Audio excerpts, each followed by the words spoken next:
So the next thing we're going to go into is going to be a bit of long line training. We're going to work on two commands, the let's go command and the recall command. Before working on recall, I like to work on getting the dog used to changing direction when asked, because it becomes very easy to then transfer that into a nice recall.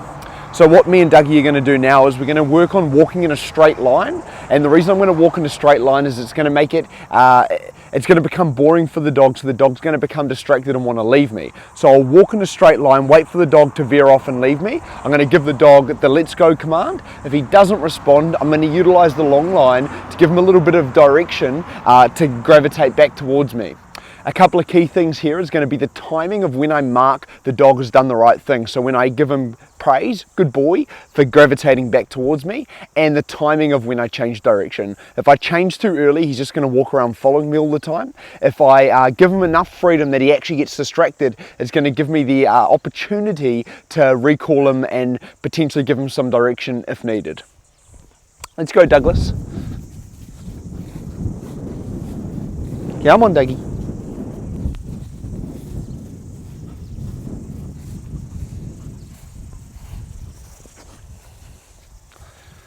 Let's go. So as I'm walking, I'm just going to let him reel the long line out. So he's just kind of walking it out himself, and I'm just staying on that that fixed line in front of me, waiting for him to start to get distracted.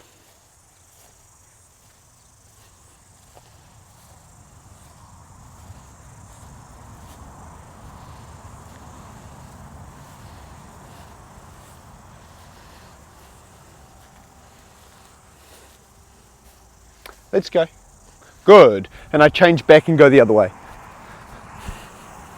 Good boy.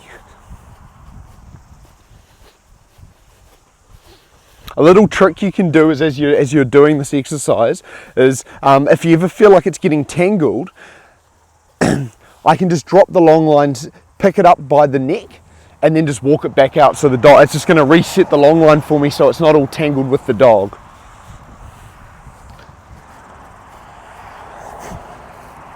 Also take notice of, as I'm doing this, of how I'm holding the long line. Let's go. Good boy. So he got distracted by the neighbour. I gave him the let's go command. He responded nicely, so I didn't need to pop on the long line. And you can see now he's gravitating towards me a lot, so he's hanging close and he's quite tuned in. This is just from me giving him direction and controlling what happens in the environment a little bit, or showing him what he should be doing in the environment. He's going to gravitate in towards you. They love direction. Dogs love knowing what's expected from them, and it's going to help build a really strong relationship between you and the dog.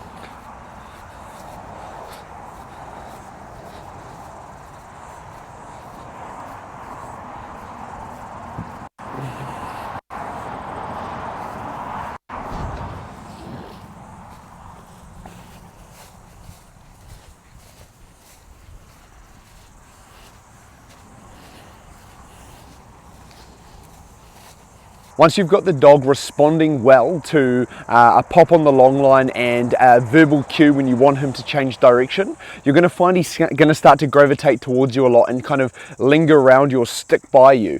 That's what we're looking for before we start to move towards the recall command.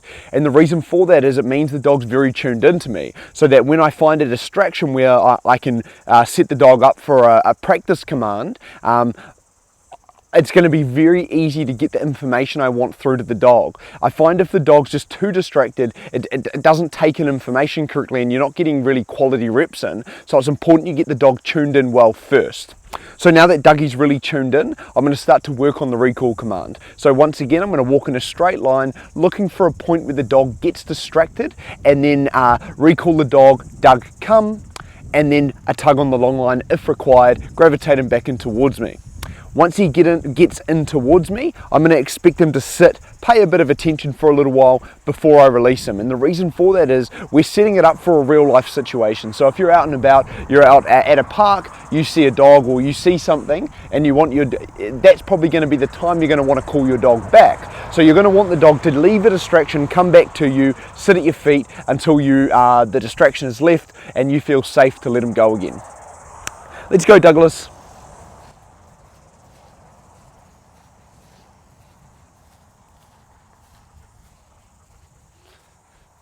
Sometimes I find changing environment if you've got a dog that's really sticking to you is going to help. So I'm heading towards the fence line because this may be interesting. There may have been some bunnies in here and you can see Doug's starting to pull ahead already. So he's tracking and he's smelling something. So it's just an easy way for me to practice the recall command. Doug, come. Good boy, good boy, good boy. Sit. Good man, good man. That's a boy. Good boy, oh, he likes that.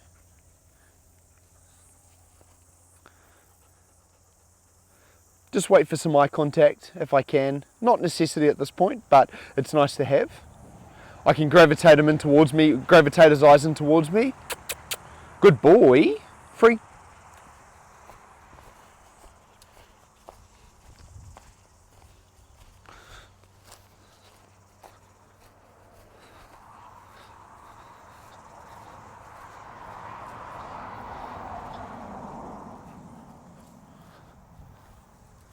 Doug, come. Good boy.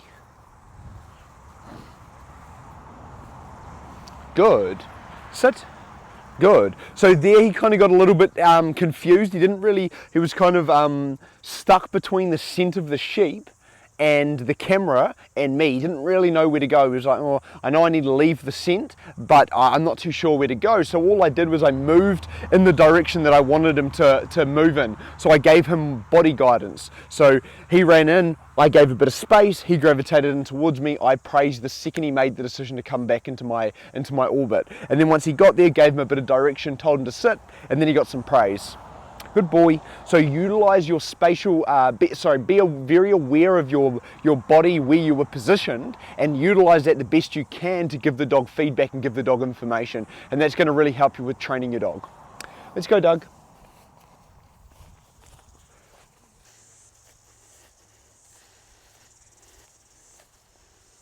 Come.